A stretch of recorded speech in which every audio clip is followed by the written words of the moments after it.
Dernier virage, attention, 130 pieds pour la 03.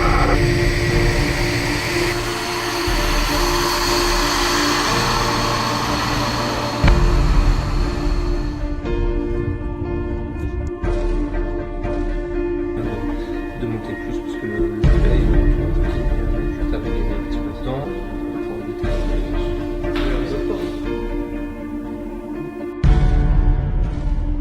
Pour moi, les cours de BIA, je fais ça depuis 2006, donc ça commence à faire quelques années maintenant.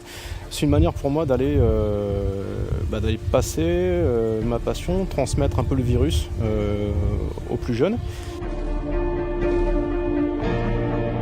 Alors le BIA, à quoi ça sert? Le BIA, ça peut déjà vous permettre de pratiquer une activité aéronautique telle que le vol moteur, l'avion, donc le vol à voile ou l'ULM, avec des crédits de formation avec des aides financières globalement.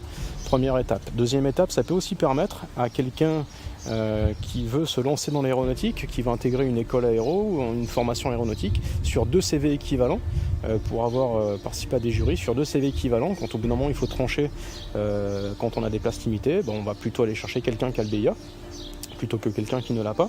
Et d'un point de vue purement pour le candidat, ça permet d'avoir une base sur tout ce qui est aérien. C'est-à-dire que l'idée, c'est pas de transformer, comme je dis souvent, les gens en pilote à la sortie du BIA, mais c'est de leur faire toucher un petit peu à toutes les différentes matières couvrant le monde de l'aéronautique.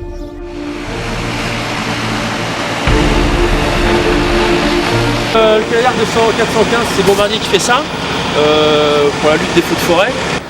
Donc on retrouve vraiment une coque de bateau sous l'avion avec les 4 portes au milieu où on aura les 2 soutes juste au-dessus.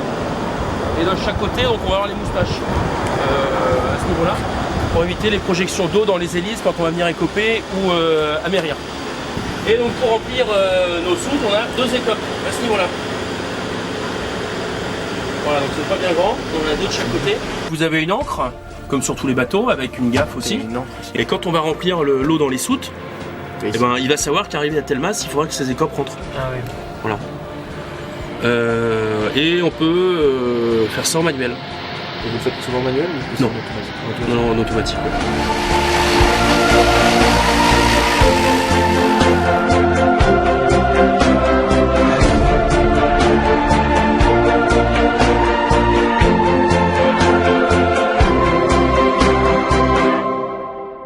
Ça a été créé lors de l'aviation populaire, donc dans les années 30, en 1937 exactement, par le ministre de l'époque, Jean Zay. Le BIA, au départ, c'est un partenariat, un échange entre le monde de l'aéronautique et l'éducation nationale. L'armée de l'air s'investit depuis plusieurs années en fait dans le BIA en tant que on va dire, spécialiste de l'aéronautique quelque part. Mais depuis quelques années, depuis 2015, toutes les bases aériennes, depuis maintenant 2 ans, s'engagent et s'investissent dans le BIA au profit des élèves. Donc c'est un partenariat entre l'éducation nationale d'un côté et l'armée de l'air de l'autre, au profit des élèves.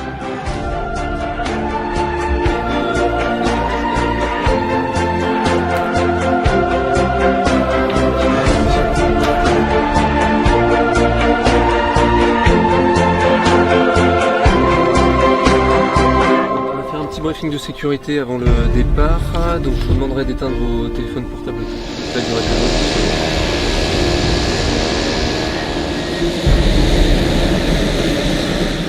route. L'armée de l'air s'est engagée résolument d'ailleurs depuis assez longtemps, mais résolument depuis 2 ans, auprès de l'éducation nationale et des fédérations de vol à voile et aéronautique pour justement aider à la formation au BIA dans le champ du tutorat, de la formation et des vols. Et c'est notamment l'objet de la présence des élèves d'aujourd'hui pour pouvoir voler sur les avions de l'armée de l'air. Ce qu'on cherche, c'est à créer des vocations. Cette vocation, on l'a pas forcément lorsqu'on est enfant.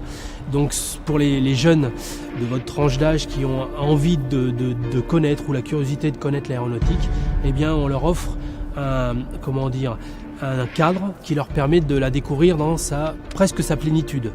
Tant sur la partie théorique, ce sont les cours que vous avez de BIA, que sur la partie pratique jusqu'au vol et pour les meilleurs d'entre vous jusqu'à la bourse pour pouvoir accéder au brevet de pilotage. Donc l'armée de l'air est là, oui, tout à fait à vos côtés. cours sont dispensés de manière à faire toucher au plus concret possible ce qu'est l'aéronautique. Donc il faut se lancer, il faut venir, il ne faut pas hésiter.